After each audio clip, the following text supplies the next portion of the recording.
नमस्कार।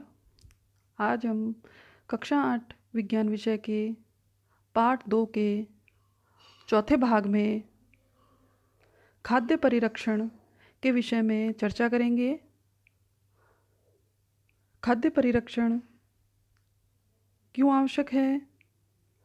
क्योंकि यदि भोजन को सूक्ष्म जीवों से संदूषित होने से बचाना है, उसे खराब होने से बचाना है, तो खाद्य का परिरक्षण अति आवश्यक है। खाद्य परिरक्षण किस प्रकार से किया जाए? तो इसके बहुत सारे तरीके हैं जिसके माध्यम से हम भोजन को परिरक्षित कर सकते हैं। परिरक्षक वे पदार्थ जिनसे भोजन को सूक्ष्म जीवों से संदूषित होने से बचाया जा सके, ऐसे पदार्थ परिरक्षक कहलाते हैं।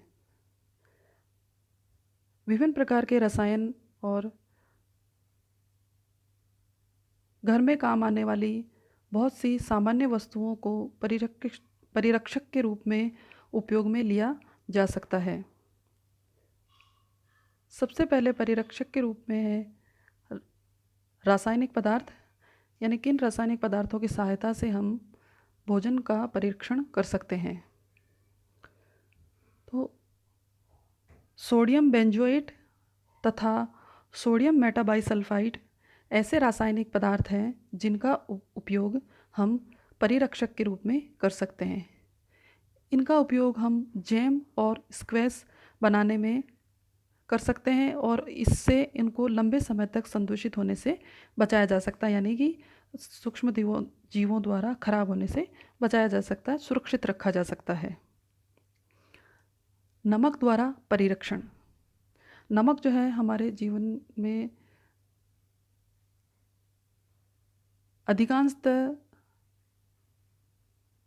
नमक नियमित रूप से काम आने वाला एक प्रकार का पदार्थ है।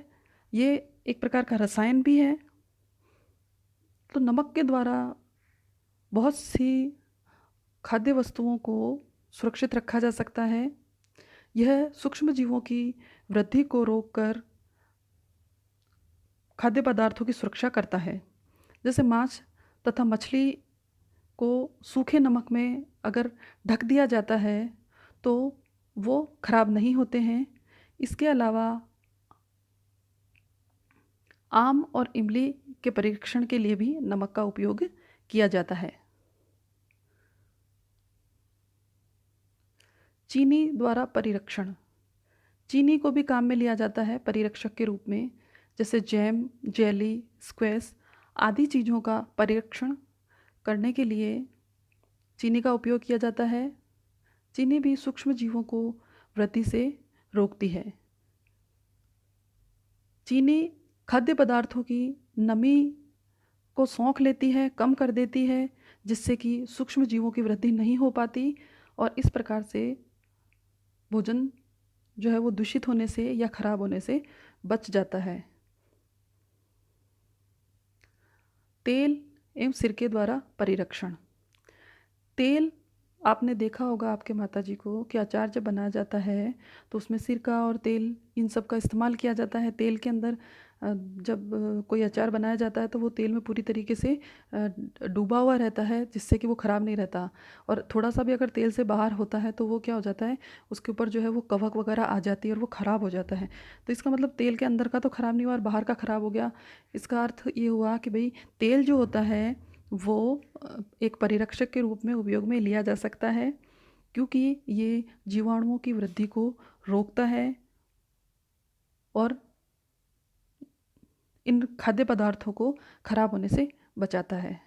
विभिन्न प्रकार की सब्जियां, फल, मछली तथा मांस का परीक्षण करने के लिए तेल का और सिरके का उपयोग किया जाता है। गर्म एवं ठंडा करना। किसी वस्तु को गर्म और ठंडा करके भी परिरक्षित कर सकते हैं अपन।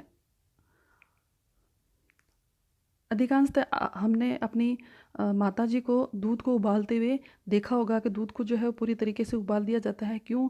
और कई बार ये भी कहा जाता है, जैसे बारिश वगैरह के मौसम के अंदर कभी पानी को भी उबाल के पीना चाहिए, क्योंकि उबालने के बाद क्या होता है कि अगर यदि उसके अंदर सूक्ष्म जीव हैं तो वो नष्ट हो जाते हैं। इसी प्रकार जब हम अपने भोजन को रेफ्रिजरेटर में रखते हैं, फ्रीज़ में रखते हैं, तो फ्रीज़ के अंदर भी जो है वो वस्तुएं ख़राब नहीं होती है, क्यों? क्योंकि वहाँ पर भी जो है वो टेम्परेचर जो होता है वो बहुत कम होता है, जिसकी वजह से सूक्ष्म जीव वृद्धि नहीं कर पाते हैं, रुक जाते हैं। तो बहुत अधिक तापमान पे गर्म करने पर तो बहुत अधिक तापमान हो जाता है, इसलिए नष्ट हो जाते हैं वो।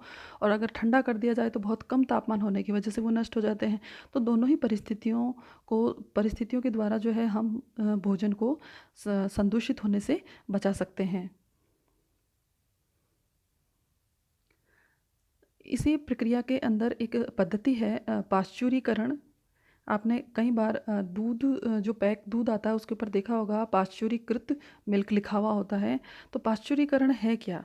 अ, पाश्चुरीकरण की प्रक्रिया के अंतर्गत दूध को 70 डिग्री सेंटीग्रेड पर 15 से 20 सेकंड तक गर्म किया जाता है और फिर उसे ठंडा करके और उसका भंडारण किया जाता है, यानी उसको स्टोर किया जाता है।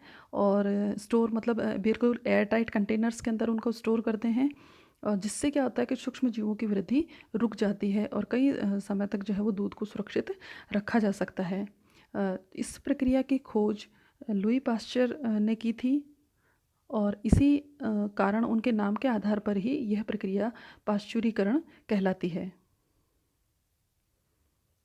अगला और अंतिम उपाय है भंडारण एवं पैकिंग। किसी वस्तु को भंडारित करना और उसको पैक करना। आपने देखा होगा कई पदार्थ जो होते हैं वो एयर टाइट कंटेनर्स के अंदर या एयर टाइट पॉलीथीन्स के अंदर बिल्कुल पैक किए हुए आते हैं।